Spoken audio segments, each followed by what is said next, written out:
जैविक accounting and finance for bankers का question bank number 3 है, ठीक है। और यहाँ पे एक मेगा ऑफर है जो 80% इसमें डिस्काउंट है, जो कि स्टार्ट होती है जैविक कोर्स के लिए 600 रुपये में केवल।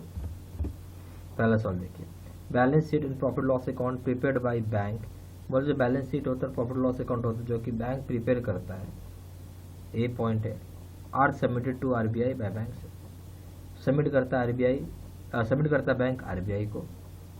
फिर बी पॉइंट है, with in 6 month from the close of the financial year, 6 महीने के भीतर जिसमें फाइनेंशियल ईयर क्लोज होता है।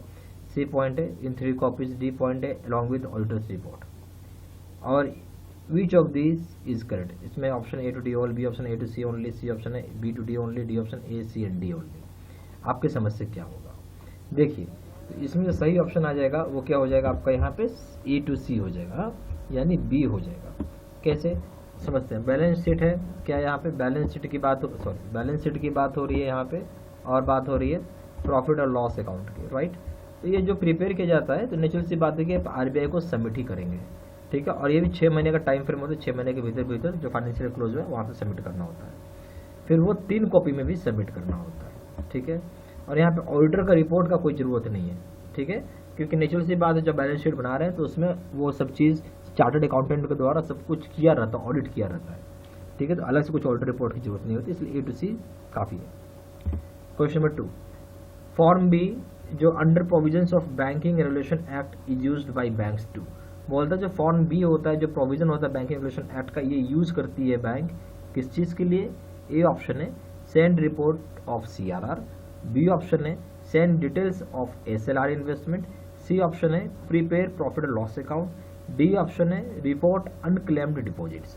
तो यहाँ जो फॉर्म बी होता है, जो हम आप बोल सकते हैं कि provisions of banking regulation act के दायरे में जो कि बैंक यूज करता है, तो ए ऑप्शन क्या था send report to CRR, B option था send details of SLR investment, C option क्या था prepare profit and loss account, D option था रिपोर्ट अनक्लेम्ड डिपॉजिट्स। तो इस केस में क्या होगा सही ऑप्शन, तो इस केस में जो सही ऑप्शन हो जाएगा वो हो जाएगा सी, ठीक है।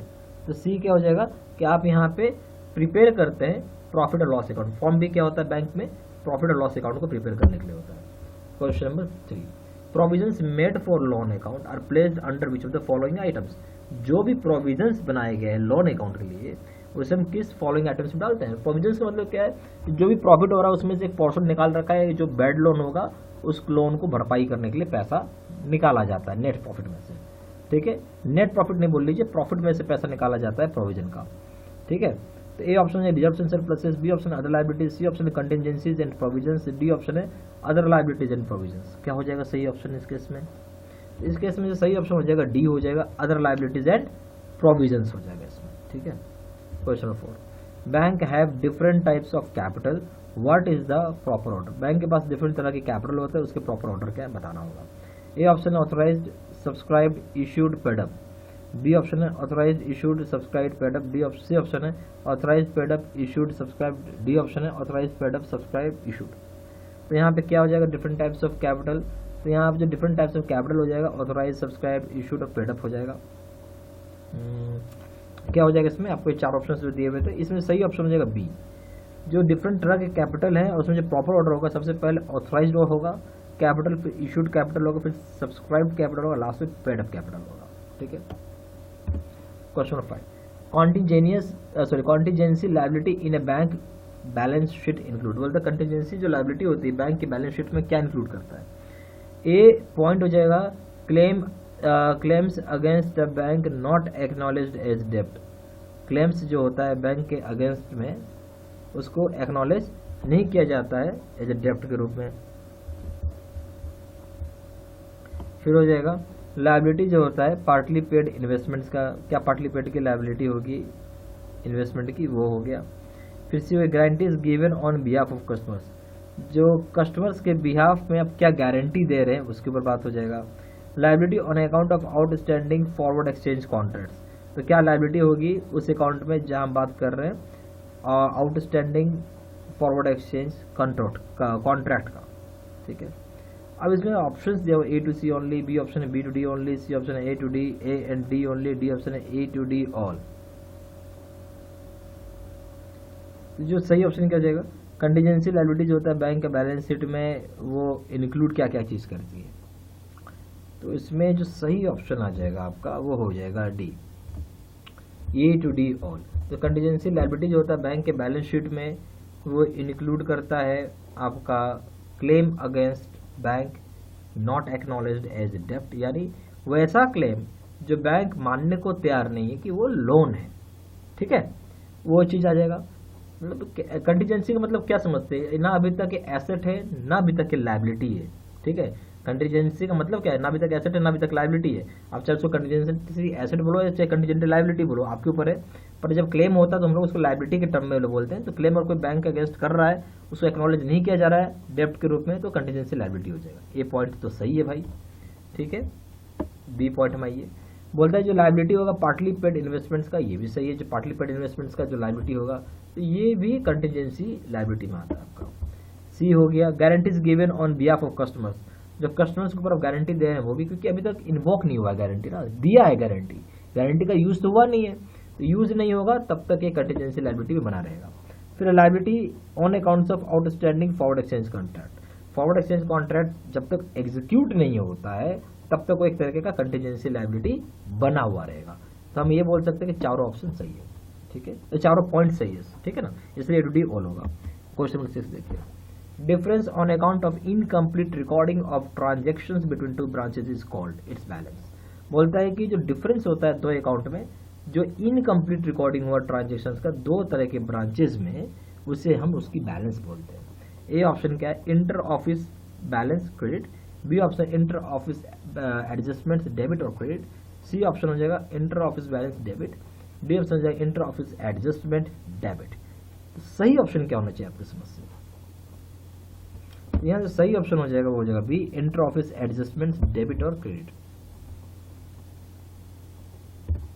Question number 7, which of the following items are shown in the order of liabilities in the balance sheet, कौन सा आइटम किस ऑर्डर में लायबिलिटीज में दिखता है बैलेंस शीट में। ए ऑप्शन हो जाएगा अनएक्सपायर्ड डिस्काउंट, बी ऑप्शन हो जाएगा outstanding charges like rent, C option option हो जाएगा पॉइंट, सॉरी ए पॉइंट हो जाएगा अनएक्सपायर्ड डिस्काउंट, बी पॉइंट हो जाएगा outstanding charges like rent, C point हो जाएगा deposits of staff security deposit, D point हो जाएगा मार्जिन डिपॉजिट्स। यहाँ बोलते हैं कौन सा आइटम्स जो है वो शो किया जाता है as other items in balance sheet में। तो ए ऑप्शन, ए पॉइंट क्या हो जाता है अनएक्सपायर्ड डिस्काउंट, बी ऑप्शन है outstanding charges like rent, C point है deposits of staff security deposit, D point है मार्जिन डिपॉजिट। ए ऑप्शन हो जाएगा A to C all, B option हो जाएगा A to D all, C option है A B and D only, D option हो जाएगा B to D all. क्या होगा इसमें सही जवाब, इस केस का जो सही जवाब हो जाएगा आपका बी हो जाएगा। बी क्या हो जाएगा, ए टू डी ऑल, यानी हम यहाँ ये बोल सकते हैं या कौन से आइटम्स जो है जो शो किया जाता है लायबिलिटीज में दूसरे बैलेंस शीट में, तो यहाँ बोल सकते हैं कि unexpired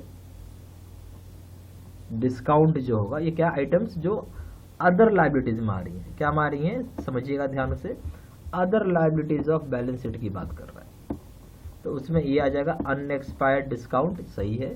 outstanding charges like rent, फिर हो जाएगा deposits of staff security deposits, ये भी हो जाएगा, फिर है मार्जिन डिपॉजिट्स, ये भी हो जाएगा। तो इसलिए बी ऑप्शन सबसे परफेक्ट है, यानी सारे ऑप्शन सही है। तो बोल रहा है एक joint stock companies features, joint stock company की फीचर क्या होती है। ए हो गया, इसमें इंक्लूड करते हैं आर्टिफिशियल पोजीशन, बी है परपेचुअल सक्सेशन, सी है लिमिटेड लायबिलिटी, डी है कॉमन सेल। इसमें ऑप्शन दिया हुआ है ए हो जाएगा A to C all, B हो जाएगा B to D all, C हो जाएगा A B and D only. Okay, अब हम लोग यहाँ बात कर रहे थे तो क्या होगा सही option, A to C all, B हो जाएगा A to D all, C हो जाएगा A B and D only, D हो जाएगा बी टू डी ऑल। इस केस में जो सही ऑप्शन हो जाएगा बी हो जाएगा। देखिए ज्वाइंट स्टॉक कंपनी का जो फीचर है वो आप समझिएगा क्या होगा कि वो एक आर्टिफिशियल पर्सन है, यानी कानून की नज़र में उसका एग्जिस्टेंस होता है। परपेचुअल सक्सेशन, यानी आप मर गए तो उसका आपका बच्चा आ जाएगा, उसका बच्चा, चाहे बच्चा नहीं भी आएगा तो कोई दूसरा मेंबर आ जाएंगे, ये परपेचुअल सक्सेशन हो गया। फिर लिमिटेड लायबिलिटी, ऑफकोर्स लायबिलिटी इसकी लिमिटेड होगी, जितना आपने पैसा लगाया उतना ही लायबिलिटी है। कॉमन सील होता है, जैसे आप सिग्नेचर करते हैं यहाँ पे कॉमन सील से समझ लो कि साइन होता है। तो ये चारों पॉइंट सही है, ठीक है, इसलिए डी बी ऑप्शन आ जाएगा, B A to D all. Question number 9 है, इसको अब छोड़ दीजिए, 9 को। क्वेश्चन नंबर 10 में आइए। बोलते थे shares that can be purchased by an employee at predetermined price at the time of public issue is called. बोलता वैसा शेयर जिसको कि आप परचेज कर सकते हैं एम्प्लॉय के द्वारा एक प्री डिटरमाइंड प्राइस के ऊपर जिस समय ये पब्लिक इशू आ रहा है। एक प्री डिटरमाइंड पहले से पता है प्राइस क्या होगा और किसके लिए आ रहा है, एम्प्लॉय के लिए आ रहा है। A option right shares, B option preference shares, C option employees stock option scheme, D option sweet equity. क्या होगा इस केस में? सही ऑप्शन हो जाएगा C, employees stock option scheme होता है ये। ठीक है, यहाँ पे जेआईबी के दो तरह के कोर्सेज है, एक है कंप्यूटर स्क्रीन रिकॉर्ड जो भी आप वीडियो देख रहे हैं कंप्यूटर स्क्रीन रिकॉर्डेड है, और दूसरा है एक है face to face video course. Face to face video course में क्या होता है, मैं बोर्ड पे आके पढ़ाता हूँ, आपको ऐसा लगा जैसे टीचर को सामने खड़ा होकर पढ़ा रहा है, ज़्यादा अच्छा है। इस कोर्स को मैं बेस्ट कोर्स बोलूँगा और फर्स्ट टाइम में ही आपका पेपर पास हो जाएगा, कोई दिक्कत नहीं आएगा। ठीक है, जब बहुत सस्ते खेलते आप पास हो जाएंगे, बहुत बेहतरीन कोर्स है ये। दोनों कोर्स में कंपेयर करेंगे तो दोनों जगह वीडियो लेक्चर कोर्स है, दोनों जगह केस स्टडी वीडियो है। इस साइड 6000 से क्वेश्चन बैंक है, यहाँ पे 6500 क्वेश्चन बैंक है, 30 मॉक टेस्ट है, दोनों जगह रिवीजन नोट है। वैलिडिटी की बात करेंगे तो लाइफ लॉन्ग वैलिडिटी होता है, जब तक पेपर क्लियर नहीं होगा तब तक आप कोर्स कर सकते हैं।